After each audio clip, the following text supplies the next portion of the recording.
I love you, Allah.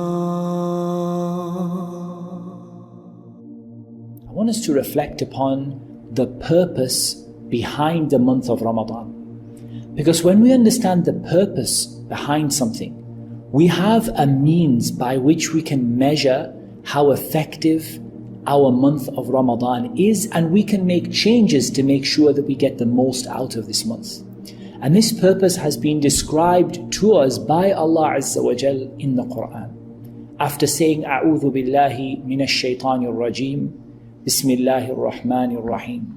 يا أيها الذين آمنوا كتب عليكم الصيام كما كتب على الذين من قبلكم لعلكم تتقون. Allah Azza wa Jal said, the translation of which is, O you who believe, fasting has been made obligatory for you, as it was made obligatory for those who came before you, so that you may achieve taqwa. لَعَلَّكُمْ تَتَّقُونَ. Allah has made this the purpose, the primary reason behind the month of Ramadan. So the next natural question is, okay, what is taqwa?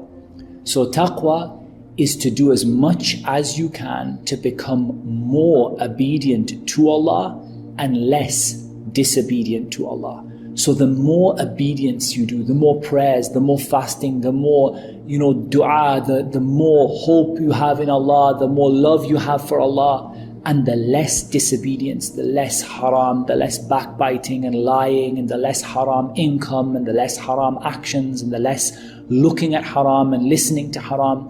The less of that you do, and the more obedience you do, the closer you become towards taqwa.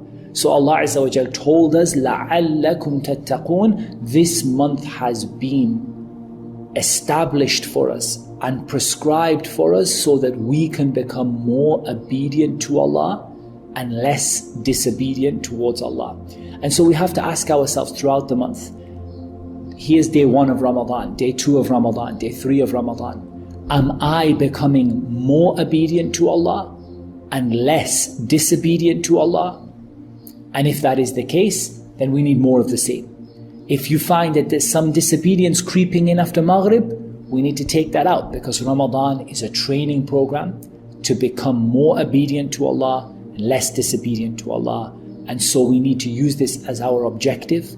We need to walk through this month and go through this month with this idea in mind that we are trying to become trained to be more obedient and less disobedient. And we need to have the intention that this obedience and this avoiding the haram is something that will last us beyond Ramadan, insha'Allah ta'ala, because there's no point in us becoming obedient and then leaving that on the day of Eid. We want to be a people who, insha'Allah, start off with the intention of making a permanent change to become a better Muslim. لَعَلَّكُمْ تَتَّقُونَ. And Allah Azza wa Jal knows best. وَالصَّلَاةُ وَالسَّلَامُ عَلَى نَبِيِّنَا مُحَمَّدٍ وَعَلَى آلِهِ وَصَحْبِهِ.